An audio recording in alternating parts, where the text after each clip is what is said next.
बागपत विकास भवन पहुंची राज्य महिला आयोग की सदस्य मीनाक्षी भराला ने महिलाओं और लड़कियों की सुरक्षा को लेकर महत्वपूर्ण बातें कही। उन्होंने इंस्टाग्राम और अन्य सोशल मीडिया प्लेटफॉर्म जैसे इंस्टाग्राम और सोशल मीडिया को महिलाओं के लिए एक भ्रामक साधन बताया। उन्होंने कहा किसी के कारण महिलाएं और लड़कियां बाहर जाती हैं। मीनाक्षी भराला ने कहा कि घर में मौजूद 14 से 18 वर्ष की लड़कियों के फोन पर यदि कोई संदिग्ध कॉल या संदेश आता है तो परिजनों को तुरंत ध्यान देना चाहिए। उन्होंने अधिकारियों से कहा कि यदि इन लड़कियों में से कोई भी बरामद नहीं होती है तो उन पर कड़ी कार्रवाई की जाए। राज्य महिला आयोग के सदस्य ने अधिकारियों को निर्देश दिए कि लड़कियों को जल्द से जल्द बरामद किया जाए। साथ ही उन्होंने परिजनों से सोशल मीडिया पर अंकुश लगाने और बच्चों को सुरक्षा सुनिश्चित करने की अपील की है। बागपत का दौरा रहा, पुलिस के खिलाफ बहुत सारी शिकायतें शायद 14-15 मेरे पास जो की एप्लीकेशन आई उसमें पुलिस के खिलाफ शिकायतें ज़्यादा थी। 1-2 पेंशन की थी और स्वास्थ्य विभाग की थी।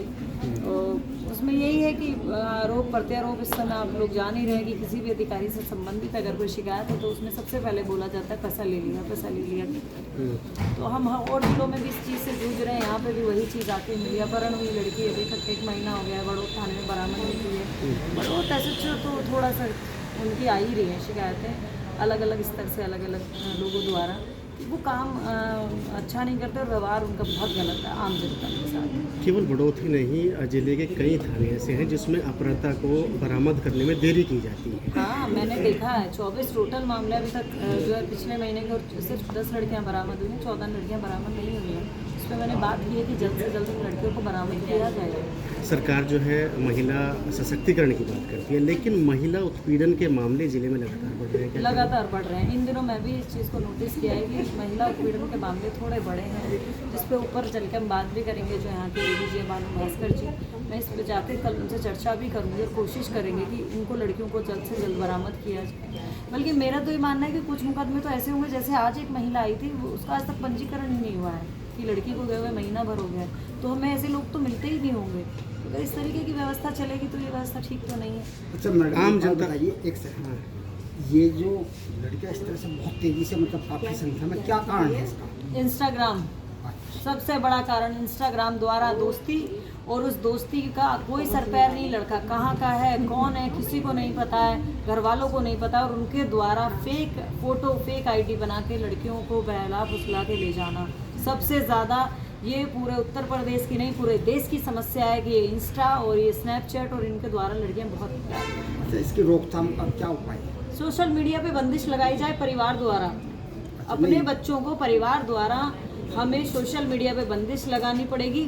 फ़ोन में पासवर्ड क्यों, एक लड़की के फ़ोन में पासवर्ड क्यों, इस पर हमें बात करनी पड़ेगी। पासवर्ड हटाना पड़ेगा। माता पिता भाई बहन सबको पता होना चाहिए हमारी बच्ची कौन कौन से ऐप चलाती है और उन ऐप के द्वारा किन किन से बात करती है। अच्छा, आयोग की ओर से भी कोई ऐसा अभियान चलाया जाएगा जागरूकता का, जिससे ये जो आप बता रही हैं ये सारी हम समय समय पर मीटिंग्स करते हैं, समय समय पर अभियान चलाते हैं कि सोशल मीडिया। पिछली बार बागपत में ही बोला था, हंगामा पूरा उसमें हो गया था उत्तर प्रदेश में। मैंने बोला था 18 साल से कम बच्ची पे मोबाइल बैन कर देना चाहिए। सब लोगों ने इसका विरोध किया था। मेरा मानना ये है कि वो एक उम्र ऐसी होती है जिस उम्र में बच्ची को बहकाना बहुत आसान होता है। 16 से और 18 के बीच की लड़की, अब तो बल्कि 14 से 18 मैं कहूँगी, उस समय पर अगर आपने अपनी बच्ची को मोबाइल दिया और आपको पता ही नहीं उसके फ़ोन का पासवर्ड, तो आप समझ जाइए कि आपके साथ कभी भी कोई मिसहैपनिंग हो सकती है। महिला उत्पीड़न में केवल जनता ही नहीं बल्कि अधिकारी भी अभी इस उत्पीड़न की जद में है, उसमें क्या कहना चाहिए?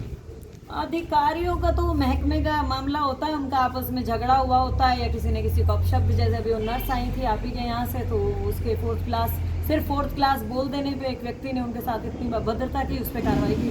CMO से मेरी बात हो गई है, जल्द से जल्द उस पर कार्रवाई करा। अभी सचिव बागपत में पहुंचे हैं। करीब 1 साल पहले ही DPRO पे एलिगेशन था एक महिला अधिकारी के साथ अभद्रता का, यौन शोषण का।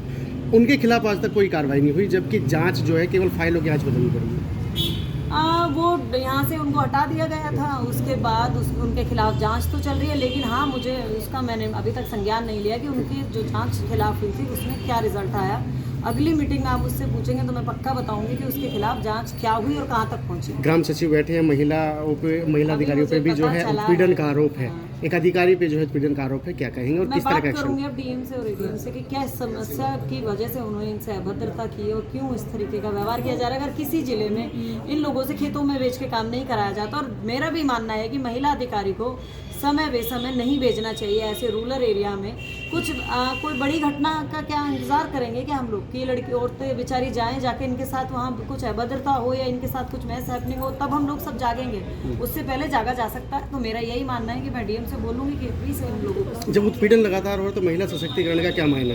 ऐसा नहीं है लगातार हो रहा है, 5-7 केस छोड़ दीजिए तो बाकी महिलाएं इस समय पुलिस में सबसे ज़्यादा महिला आपको मिलेंगी। क्या महिला सशक्त नहीं हुई है? कोई सा भी विभाग उठा लीजिए, अगर महिलाओं की संख्या पुरुषों से ज़्यादा ना हो तो हमको बताइएगा, तो कैसे नहीं सशक्त बना रहे हैं। आप अपने चले जाइए किसी भी कार्यालय में, सबसे ज़्यादा योजनाएं महिलाओं के लिए चल रही है और महिलाएं उनका लाभ ले रही है निरंतर।